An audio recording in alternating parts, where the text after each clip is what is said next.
Then my mom and I were called into the FBI building when he was caught. And they were talking to us about him. And they said, oh, we caught him for the same reason we catch them all, is he fell in love. I'm Dr. Todd. And I'm Brian Curry. And this is Magician's Workshop. Da-na-na-na-na, magic.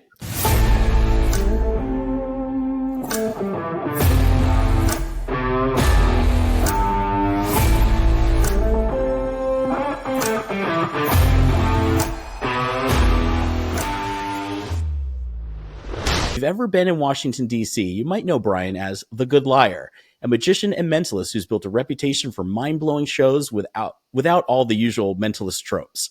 What makes Brian stand out is that he doesn't pretend to have psychic powers or read minds. Instead, he leans into the fun and mischief of being a good liar. And the result is an act that's sharp, hilarious, and totally engaging. In this conversation, we're going to dive into Brian's journey, how he built his acting career, and why he chose DC as his base, and his philosophy on creating an authentic mentalism show. We'll also talk about his school shows and the upcoming Magi-Whirl festival. Sit back, get ready for some fantastic stories and insights from the one and only Brian Curry. Brian Curry, welcome to the show. Thanks for having me. I'm very excited to be here. I'm very excited to have you on because, as we were talking earlier, you're a local guy, you know? Yeah. So I'm going to start with all of the ridiculous tropes that you hear from every magician. How did you fall in love with magic? Well, I grew up overseas in countries where they don't speak English. And so I came back to America as an awkward, introverted middle schooler. Like every magic story you've ever heard, it starts off with an awkward, uncomfortable kid. And yeah, it's everybody. And so I showed a trick to some friends. My buddy John Hoy had a birthday party, and I showed them a trick, and they all thought it was cool. And so I immediately showed them how it was done. And I went home and I said, Mom, I need to learn some more tricks. And that's what got it started. I have to say, though, and I was thinking of this story today. It's not a story I tell often, but I think what really got me into magic, about 2 months later, I'd already gotten a bunch of books on magic. I'd gotten a Tony Hassini magic video. And I met this magician named Al Curlett, and nobody's heard of Al Curlett. He's a magician who performed out in Leesburg. The gig was at Cox Farms in Centerville, Virginia. And he was so engaging, and the kids and the parents and the families just laughed at everything he said, and he did good magic, and he was so fun that I was there with my mom. I think I was 13. We watched the show. We went around and we came back for his next show, and then we came back for his third show. And at the end of the show, he walks up and he goes, "What's the deal? You must have my act memorized by now." And my mom said, "Well, Brian loves magic, and you're so good with people. We were trying to figure out what you were doing that was so engaging because you're so good." And so he immediately goes, "You want to be a magician?" He went and he got his act out of his Leffler case, his box, his podium case. Yeah. He went and took out his act and taught me the tricks he had just done for that audience. Oh, wow. A total strange kid. He had no reason to think I was going to become a magician, and that's not the way the magic community is. We are very protective of our secrets. You don't go up to Copperfield and be, "That was great. How did you get to that beach?" That's not a thing.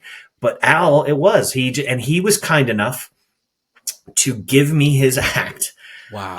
I don't know that I did much of it, but it was such a cool gesture that I don't know if I would have gotten into magic without it. It was such a cool. So you're asking when I got hooked. I think that was probably the moment for me when he did that. I was like, yeah, this is a group I want to be a part of. When did you go pro? Well, I fell in love with close-up magic. I was a close-up magic guy. I studied with this guy, Peter Galinskis.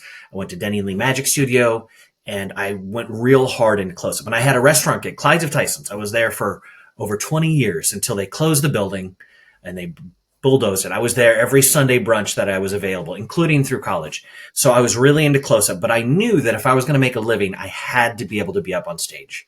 Denny Haney taught me that. And so I was determined, even though I was capital T terrible on stage. I was horrible. In fact, I did one thing in high school just to try it. And then I started in college, and I had one really good play. I was in Buried Child.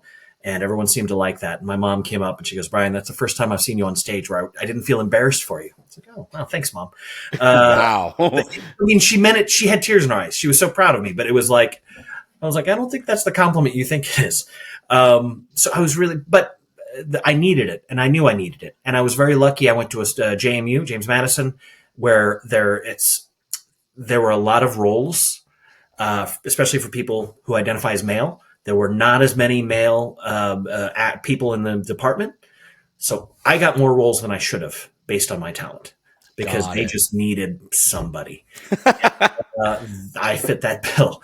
And so I got a lot of flight time up on stage that I never probably would have gotten if I had gone to, I don't know, another school, William and Mary or one of the other colleges that has a pretty big theater department. So, Wow. oh, I'm sorry, your question was, how did it help me? It helped me in every way. Everything I do is, I'm mostly on stage now. I still do close up. I still do strolling gigs and they're super fun. But most of what I do is on stage. And just getting up on stage, being in college, getting up on stage in front of people, doing things that made me uncomfortable was really good for me. Nice. And then I transitioned that. I worked at a gig called Comedy Magic Society with, it was produced by, eventually I was one of the producers, and Barry Wood and Bob Sheets, who's one of my favorite comedy magicians of all time, and Mark Phillips, who's a corporate magician. And the four of us put this thing up at the Kentlands Arts Barn, and it was a weekly show, never made any money, but they let me tech it for free. I was free. So you want to run the lights? Yeah, you can go back there and run the lights. Okay, you can do 5 minutes. Okay, you can do 10 minutes. And then after a year or so, they're like, okay, how long do you want to do? And so that was like my grad school, getting to work. And after every show, we'd go out across the street to Bonefish and we would sit there for the next 2 hours dissecting each other's act, right? That joke didn't get a laugh. What are you going to do next time? Hey, this isn't working. How can we make this better? Hey, I had a thought. Maybe if you do, and it was such a cool community of professionals who were just obsessed with the minutia. So that to me was a huge learning experience. Wow, that's a great way to do it. It gave you a lot of on stage time, and that's what everyone keeps telling me. You want to get good, you got to put the hours in. Yep. Now you eventually, I guess you were doing close up, and then you started doing stage. What was your stage act kind of like? What was your? Well, I really got into stage first through school shows. I started doing elementary school shows about math, science, or reading at elementaries. And that was my very first school show ever. I was in front of 800 kids. Whoa. Which was about 750 more people than I'd ever been in. Tough crowd. It was crazy. My sound system, I had one of those PVS cords, one of those old things, just barely loud enough.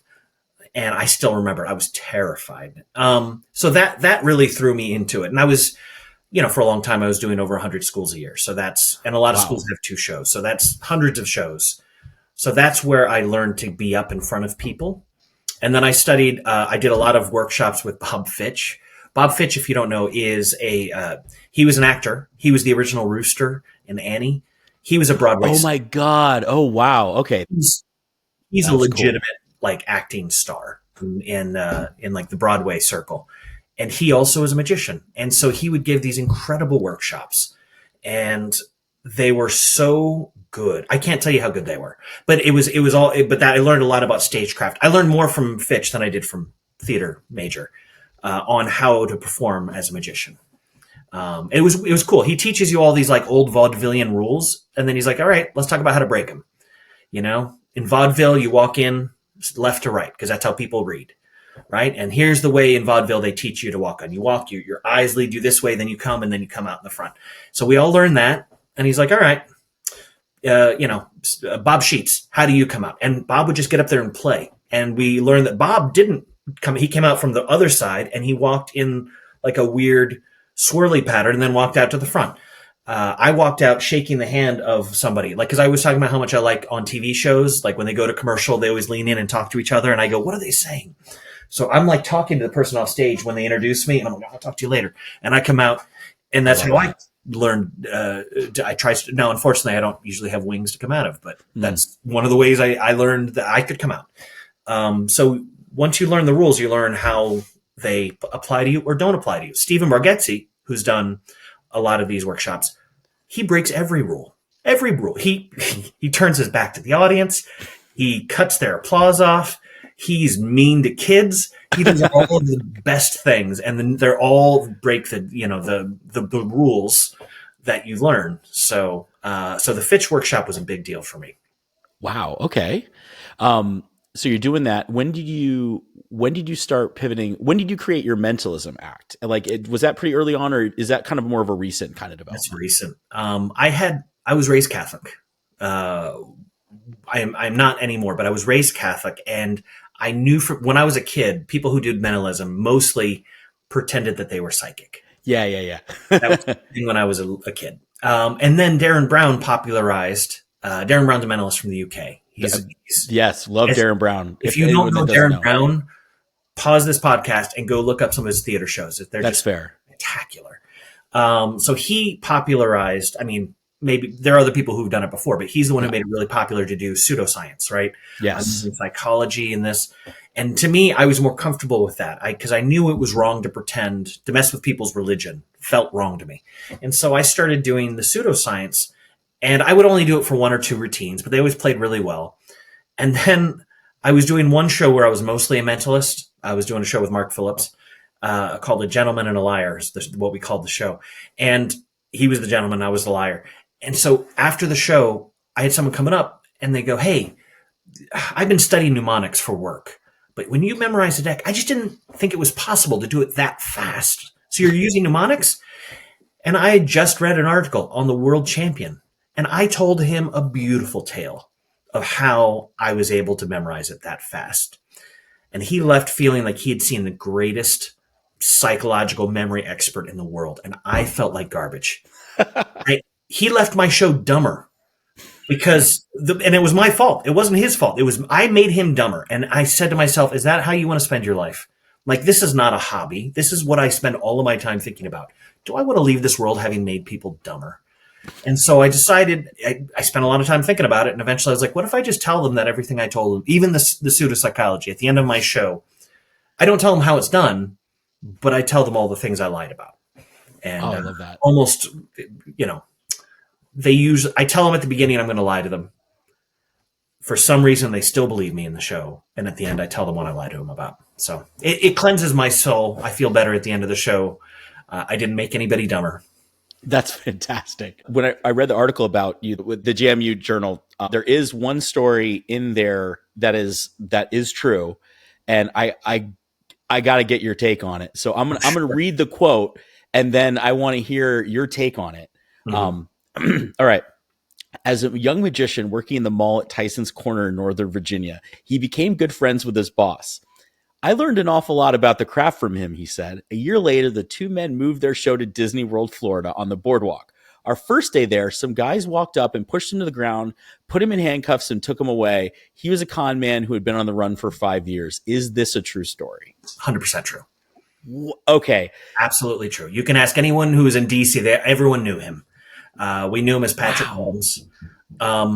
His story is his story. I'm going to let him tell his own story, but his story is kind of sympathetic. When you hear his whole lifeline, why he was in the military, he went AWOL, and then he thought they were after him, which they were, and so he stole a bunch of suits and hawked it in Vegas. Now he's wanted in Vegas, and so it was just this kind of series of horrible events. And then so my mom and I were called into the FBI building when he was caught, and they were talking to us about him. And they said, "Oh, we caught him for the same reason we catch them all, is he fell in love."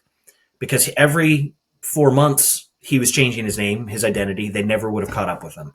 But he fell in love with somebody. He stayed the same name for, I don't know, year and a half, 2 years. I don't remember how long it was, but long enough that they had a chance to catch up with him. And I happened to be there. I was actually meeting a magician named John Armstrong, who is now a legend in the community. I was meeting him for the first time. Patrick, his real name doesn't matter. It doesn't matter. Yeah, it doesn't matter. Is the name that I know him by. Patrick goes, "Hey, this guy John Armstrong over there, he thinks he's really good at card tricks. You go show him up, Brian." Because Patrick thought I was like the best card guy. Because I was in the shop. I mean, the shop had nobody who could do anything. So to him, I was like the best. You go show up that guy, John. And I met John, and I immediately was like, I am out of my depth. This guy can run in circles around me in sleight of hand. And we were meeting, and I looked over, and Patrick was being thrown on the ground. And John said, "Don't worry, I'll take care of you." He was a couple years older than me. And so he took me he was staying with Terry Ward. He let me stay with them until I could get a flight home. I will be forever in his debt. And wow. So Patrick went to jail. He got out of jail. He went back to jail. He got out of jail again, and then he was on AGT. I didn't even know where he was. I just kind of left. I heard his voice. I YouTube, you know how it plays the next clip? Yeah. I had already left. I was watching a clip and I went to go get a drink of something, and I hear his voice and all the hairs on my arm lift. I was like, "That's Patrick." And he, to his credit, he's come clean. He now performs and he tells the story of, on AGT. He's like, "Yeah, I went to jail. I did a lot of really bad things. Magic saved my life, and now he's out." Oh my God, that's amazing. There. So yeah, that was a true story, and he was always, he's done some bad things. I can't deny that, but he was always super kind to me. So that is a crazy story. Like that, how you must have felt. How old were you when this was happening? Oh, I would have been, I don't know, still in high school. So I would have been 17, maybe. Okay. Maybe Jeez. 8. I was lucky that I was there next to John Armstrong. I mean, there were other people at the shop who would have helped me get home, but Yeah. I mean, I had my very first cell phone. They were, my old little Razor that I Yeah. dealt getting my very first cell phone. Oh, you were one of those rich kids with a Razor. Okay, I see what it is. This is after Razors were no longer cool. Okay, I had the off-brand Razor. Yes, I waited until they were no longer a thing, and then I got one. So. Fantastic. So, how did you end up building your career and show in DC? Well, I started. It was really just an artistic exercise because I already made my living doing school shows and some corporate. And so I was reading this book called Story by Robert McKee, which is a book all about playwriting or script writing for movies. And at the time, it was like the book on script writing. And it was talking. I've always struggled. I've always been nice on stage and totally forgettable. Nice, friendly, kind, forgettable. At the end of the show, hey, that guy, what's his name? Whatever. He was good, right? Like that's all I would get. Whereas other guys were coming out, they were, and then people would remember their name for years. So I was on this quest to be more interesting. And that's a whole nother podcast if you ever want to talk about it, because I went deep into to figuring out how to make myself more interesting on stage as an adult, not even as a kid. This is when I was in my late 20s. Anyway, so in the book, it talks about creating conflict by having two characters chasing the same thing. So there's a marathon. There's only one prize. There's natural conflict, or two people after the same love interest. And I went, man, how could I create conflict in a magic show? So I had this idea. I said, what if, because at the time I already called myself Northern Virginia's most popular magician, which is such a stupid title because no one wants it. And I was like, what if I call myself DC's best magician and there's two magicians fighting for the made up title? And I was like, all right, let's try that. So I wrote a show called The Magic Duel. I did it with a guy who used to be called Josh Norris. We did it once and it played well. Like you could tell the audience was into the rivalry. And then I eventually ended up doing it with Mark Phillips for about 5 years. And at first it was just for fun. It was just art for art's sake. I don't think either of us thought it would actually make us any real money. So we started it at this tiny little venue in Adams Morgan, and then we had to change venues. So we found the Mayflower in DC, which is a beautiful hotel downtown. And we did it there I did the show with him for about 5 years. And then I passed the show on to Mark. He's still doing it. And I started The Good Liar, which is my one-man Mentalism show. And it's so much fun. I love public shows. And public shows are the hardest thing. You will make more money doing corporate. Absolutely. Until you're Steve Cohen successful, or, there's some guys who make great money at public shows, but it's a grind. It's really hard, but it is so fulfilling because the audience comes to hear whatever it is you have to say. At a corporate gig, your job is to make their event better. They don't really care about your politics or your religion. They just dance monkey, make us happy, and then leave. Whereas people come to your show and it's okay. Like when you go to see Penn and Teller, if they didn't have an opinion, you would be disappointed, right? You want to hear, even if you don't agree with everything, you want them to have opinions. And so that's the fun thing about doing a public show. How do you go from being a performer and say, okay, I'm gonna have this show? How do you market it? How do you get approved? How do you get people into your show? That is such an important question, such a hard question to answer. I'll tell you what I did. I don't know that it is the answer because I've looked at all the marketing courses on public shows. They all say things with such confidence. Here's what you do. You go to all the concierges and blah, blah, blah. And I believe that it has worked for that person. I really don't think they're trying to con me. I think it worked for them, but it doesn't work in DC. Because in DC, I'm not competing against, other magic shows. I'm competing against the White House, the Washington. When you look up things to do, I'm not going to be on the first 5 pages, right? So it's a different ball game. I don't know one way to sell 50 tickets. I know 25 ways to sell 2 tickets. And so that's the approach I took. Now, I started in a small venue. So if we had 30 people there, it was packed, We did that for long enough that we worked our act out. Mark and I did that together, and we worked the Magic Duel out until it was pretty good. And then we moved to a bigger venue, which was, I think, good. Because if we'd started in that big venue, I don't know that we would have been too small for that venue, and who knows whether it would have been successful. So I would say start in a smaller venue and then work your act out, graduate to a slightly bigger venue. And I don't know that there's any key to marketing. So when I started, I did the half price ticketing model, which is find every place that has email lists. Groupon at the time, Living Social was the thing. Gold, you go down the list, any place that sells tickets, and they want you to sell it at the time half price, and then they're going to keep anywhere between 20 and 30%. So you're making a fraction of what people pay. But that's how we started, because we didn't have an email list. Over the years, I've built up a nice big email list. I still use some of the sites. They don't ask for 50% off anymore like they used to. I still use lots of different sites, not all of them. For me, word of mouth has been key. Bob Sheets, you'll hear me talk about him a lot. He was I've heard the name for sure. He was DC Magic when I was growing up in DC. Like, we were all in Bob Sheets' shadow. He was, and he's just couldn't be a nicer guy and a great act. He used to say, his model for marketing was be good enough that every show you do, you book 2 gigs. And if you can do that, you'll always be busy. I later learned a quote from C. Martin. He said, be so good they can't ignore you. And that's the same. My goal is to be good enough that people have to tell their friends. And in DC, it's kept me going this long. Knock on wood. Hopefully it'll keep me going for a while longer. Yeah. How did you build up your email list? Did you just have people sign up at your show, or do you as I know that's how a lot of podcasts, they build email lists when they start. And it seems like overwhelming to be able to do hard. That. In particular with the half price ticketing model that I was doing, because they don't give you their emails. So you can't just email and be like, hey, do you want to be on my list? Which I would love to do. I wish I could do that. So I've done a lot of different things. You can do giveaways. Hey, if you guys sign up, we're giving away 2 free tickets to somebody tonight. These days I teach a trick after my show. I have 2 different things I do. So during the show, I pause. I'm thanking the audience for coming.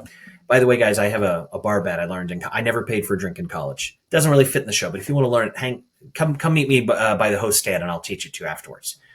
And then the people who enjoyed the show will come hang out around the stand, and I teach them a trick. And a part of that, I've got the instructions. Just scan the QR code, put it in your email. You'll get the instructions sent right to you. And so now they're all on my email list. That does pretty well for me. Sometimes I have close-up performers down at the bar after my show. And so I'll say, hey, guys, there's an after party. We have Rahan Jackson downstairs at the bar. He's an awesome close-up magician. The magic is free. The drinks are not. Go on downstairs, check out some magic, and he can get them to post reviews and help get them on my email list as well. So those are the main methods I use now. And I tell them, I just say, hey, look, I think people like to root for an underdog. I've been an underdog my whole life, and I still am an underdog. So when I say, hey, guys, I don't have Kennedy Center budget, if you guys would be willing to tell your friends about the show, post a review. If you love the show on Google, Yelp, TripAdvisor. And I think people are like, yeah, this guy's not famous. Let's spend 30 seconds posting a review for him. Let's talk about Magi-Whirl. This will be my first magical festival. We call it I call my part the festival. Yeah, it's a convention. I've been doing this before Ring 50 joined. I've been doing this since COVID. The hotel. Oh, wow. and said, hey, Labor Day is our slowest weekend of the year. If we gave you free rooms for the weekend, how would you help us get people in the hotel? And so we worked together and we put together the first Festival of Magic. It went well. Every year since, it's gotten bigger and bigger. And now I'm flying in people from all around the world. And last year, the Ring 50 had the clever idea of saying, hey, Brian's already flying these people out. He's bringing in the performers. Why don't we do our convention concurrently in the same hotel? Literally, just across the hall is where they're going to come do their lectures. So everyone walks across. They come see the shows. They get to see. This is kind of unique among magic conventions. Normally, they perform for the magicians. And magicians, if you don't know, are the worst audiences. Worst. Horrible. Mostly. They just don't laugh at what normal people laugh at. Oh, okay. I've seen them clap at somebody's sleight of hand. Be like, wow, that was a really good center. That was good. just shut up. You're not supposed to clap there. Oh, man, that Elmsley count was hot. Yeah, no, it's so they're just a weird audience. So the cool thing about this convention is that you get to see them perform their concert show, their hour-long show in front of lay people. With lay people in the audience, laughing, clapping, doing what normal lay people do. And then you go across the hall and you get to hear them teach. It may not be the same show, but they're going to teach you magic as well. So you get the best of both a magic convention and a public show. It's pretty awesome. So we have 5 performers. This coming year, 2025, we have, I'm going to try to do it in order. Andy Gladwin. We're going to fly Andy out from the UK. So excited. I saw Andy. They did this the weekend here in DC. I forget what they call it. Was it called the Session or no? That's that's in England. It's the Vanishing Week, whatever the Vanishing Convention weekend things are. And it was, first of all, it was awesome. I got to hang out with it. It was an awesome experience. And I saw Andy perform, and I went, "Gosh, he's good." Like I just didn't. I know him as the guy who's behind all the books, but I didn't have any idea what a good performer he was. He's excellent. So I'm super excited.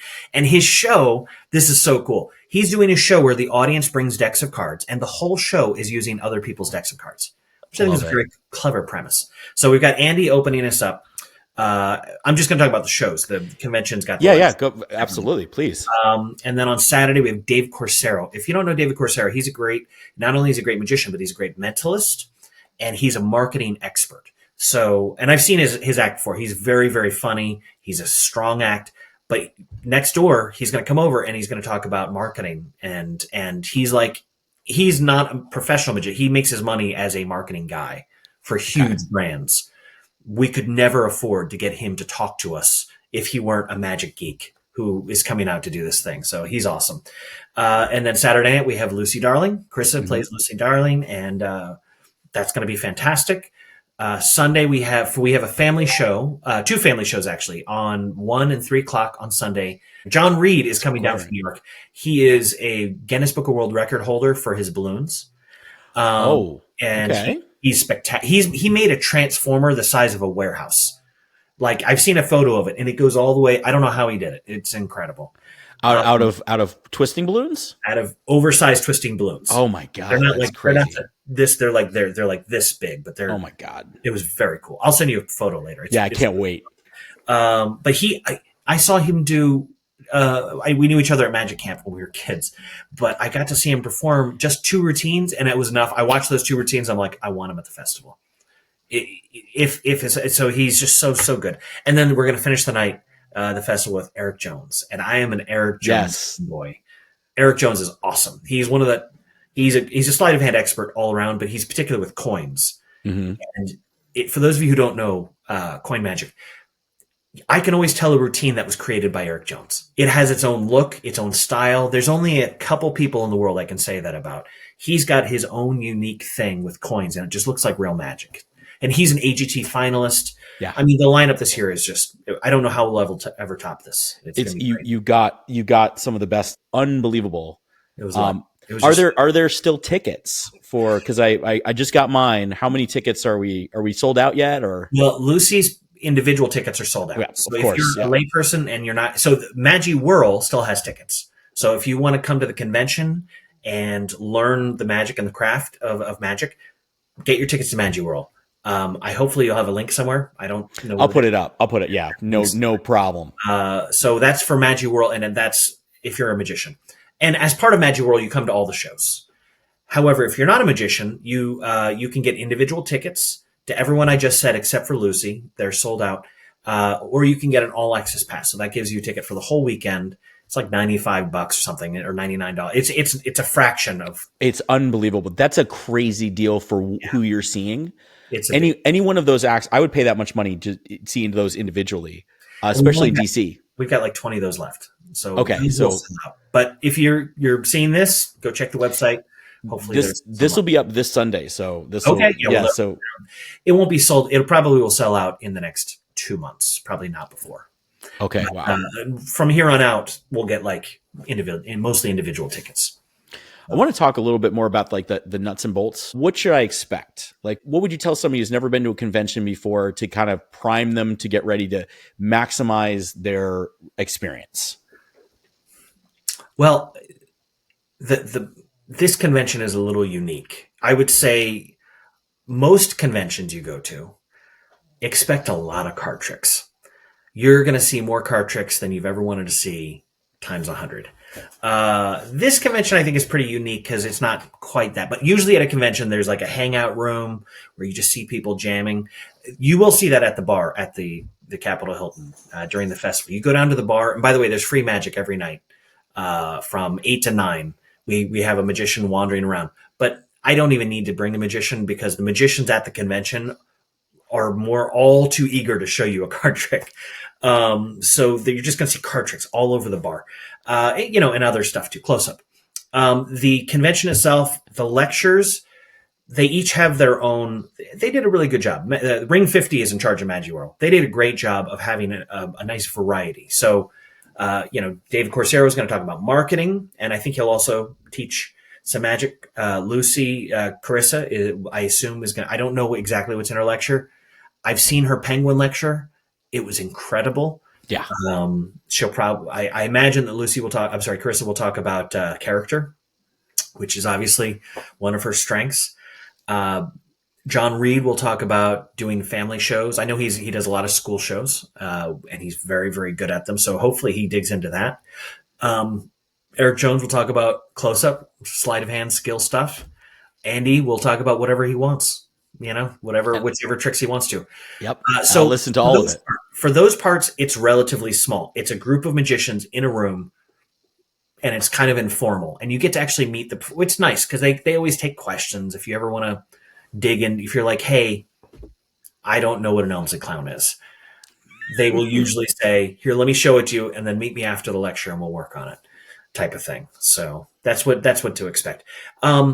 This year, I don't know if it's announced yet, but I think we're going to have a Magic Mike night, which is very cool. It allows the people at the convention, not the headliners, the attendees, the Dr. Todds, to get up and sign up to try to do it's like an open mic where you can get up and do your 5-minute routine in front of a group of peers and friends who will hopefully help you if you would like it. If you want critique, there will be no shortage of people. Yeah, you'll find critique. Yeah, that'll be the best and part. If you want critique, sometimes you just want flight time. Then you just don't ask people what they thought, and you get a chance to get up on stage. Well, good, because when you said Magic Mike night, I thought for a second, because I'm not ready. I haven't been working out for the summer. It's just not that. I'm not ready yet. Yeah.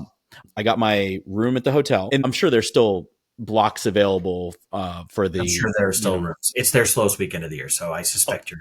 Really? It's okay. It's slowest weekend of the year, so I suspect you're going to be okay on rooms. It's a block away from the White House. Like you walk out the front door, you turn left, there's the White House. It's very cool. So I want to do kind of 3 rapid fire questions. Sure. And just answer it as the best you can. Favorite mentalism book? Theater of the Mind. Okay. Maybe. Gosh, there's so many good ones. I know it's hard to pick just one. You only get one choice. What would you pick? For mentalism books? Yeah. Really like Theater of Mind. I really like Kennedy. He goes by Ken Dine. Yeah. Yeah. It's great. It depends on what you're looking for, but I think Theater of the Mind has a nice range. It talks about you're saying mentalism specifically. I was going to say scripting magic is one of my favorites. Actually, let's say you can pick also not only, I wouldn't say not only Scripting Magic, but Scripting Magic Volume 2 available at Vanishing Ink. It's a fantastic book. I actually like that one better. I like John Armstrong's thing. I literally keep it right by my side. It's so good. I love that. I every once in a while I pick it up and I reread that book. Books of Wonder. I mean, as far as Magic Show, the Tommy Wonder books, anything by Juan Tamarez, where he talks about how to hold an audience. So as you're talking to this person, your hand is out over here, and that keeps them. He talks about strings and all these really awesome techniques when you're on stage. I know you asked for one. It's just so hard to pick. No, you know what? Here's the thing: is I love magic books. So like for what's great for me is hearing from the horse's mouth which books to get.